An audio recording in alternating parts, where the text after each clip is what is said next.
हम सभी अपने जीवन में कभी न कभी यह प्रश्न उठाते हैं कि हमारी मेहनत का कोई मूल्य है।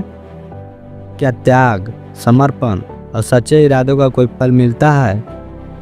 कहानी कर्म का फल इन्हीं सवालों का उत्तर देती है। यह एक साधारण किसान की असाधारण यात्रा है जो अपने बेटे के भविष्य को संवारने के लिए हर कठिनाई झेलता है। यह कहानी सिर्फ संघर्ष की नहीं बल्कि उस मूल भावना की है जो एक पिता को प्रेरित करती है। बिना किसी स्वार्थ के केवल प्रेम और विश्वास के बल पर यह कहानी दिखाती है कि सच्चा कर्म केवल सफलता नहीं लाता बल्कि एक गहरी संतुष्टि और समाज के लिए कुछ करने का जज्बा भी जगाता है। कर्म का फल एक ऐसी कहानी जो आपको सोचने पर मजबूर करेगी, आंखों में नमी और दिल में जोश भर देगी। नमस्कार दोस्तों, फिर से स्वागत है आपका अपना चैनल बिंदास टून में। चलिए कहानी स्टार्ट करते हैं। उत्तर प्रदेश के एक शांत हरियाली से भरे गांव सीतापुर में एक बुजुर्ग किसान रहता था, हरिराम। उम्र लगभग 60 साल, शरीर दुबला पतला, लेकिन आंखों में चमक और चेहरे पर आत्मविश्वास था। हरिराम का मानना था कि ईमानदारी और कर्म ही जीवन की असली पूंजी है। हरिराम के पास ज़्यादा संपत्ति नहीं थी, बस 2 बीघा जमीन, एक पुराना बैल और एक मिट्टी का घर। उसका बेटा मनोज 20 वर्ष का नौजवान, पढ़ाई में होशियार और तेज था। मनोज के सपने बड़े थे। वह डॉक्टर बनना चाहता था ताकि गांव के लोगों का मुफ्त इलाज कर सके। हरिराम दिन रात खेतों में काम करता और बेटे की पढ़ाई का खर्चा किसी तरह निकालता। वह खुद फटे पुराने कपड़े पहनता, लेकिन बेटे की किताब नहीं लाता। एक दिन उसकी पत्नी सुशीला ने कहा, कभी अपने लिए भी कुछ सोचा करो। हरिराम मुस्कुरा कर बोला, बेटा पढ़ लिख गया तो मेरा सारा जीवन सफल हो जाएगा। मनोज ने मेहनत करके इंटर की परीक्षा टॉप की और एक सरकारी मेडिकल कॉलेज में दाखिला पाया, लेकिन दाखिले के बाद खर्च बढ़ गया। किताबें, हॉस्टल, कोचिंग, सबके लिए पैसे चाहिए थे। हरिराम ने अपनी ज़मीन का एक हिस्सा गिरवी रख दिया, बाकी खेत खुद जोतता, रात को मजदूरी करता। उसे कभी थकान नहीं होती क्योंकि वह जानता था उसका बेटा डॉक्टर बनकर लोगों की सेवा करेगा। मनोज भी पिता की उम्मीदों पर खरा उतरता रहा। वह शहर में रहकर दिन रात पढ़ता, किसी से ज़्यादा न घुलता न मिलता। बस एक सपना था, डॉक्टर बनकर अपने पिता को गर्व महसूस कराना। 4 साल में मनोज ने MBBS की डिग्री पास की और उसे एक बड़े प्राइवेट अस्पताल में नौकरी मिली। पहली सैलरी मिली तो सबसे पहले उसने अपने पिता को फ़ोन किया, पिताजी अब आपकी मेहनत रंग लाई, जल्द ही आप दोनों को अपने पास शहर बुला लूँगा।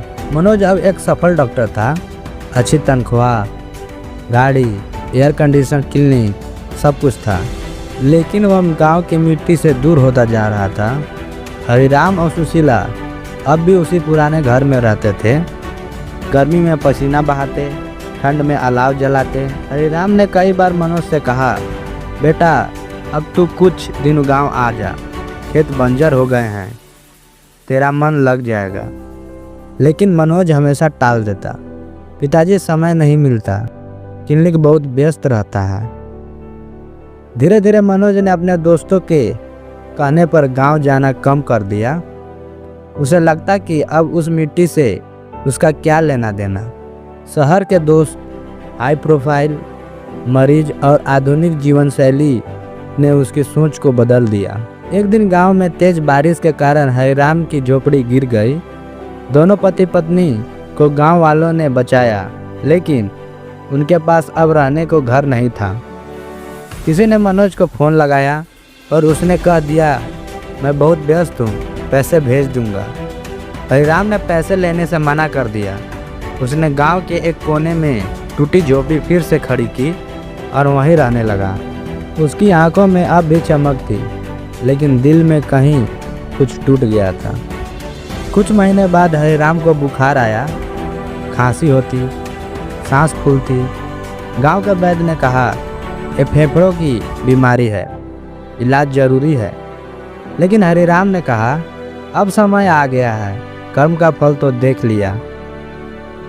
जब सुशीला ने देखा कि हरिराम की हालत बिगड़ती जा रही थी तो वह चुपचाप शहर पहुंची। मनोज के क्लिनिक गई और बोली, बेटा चल अपने बाप को देखने, वह अब ज़्यादा दिन नहीं टिकेंगे।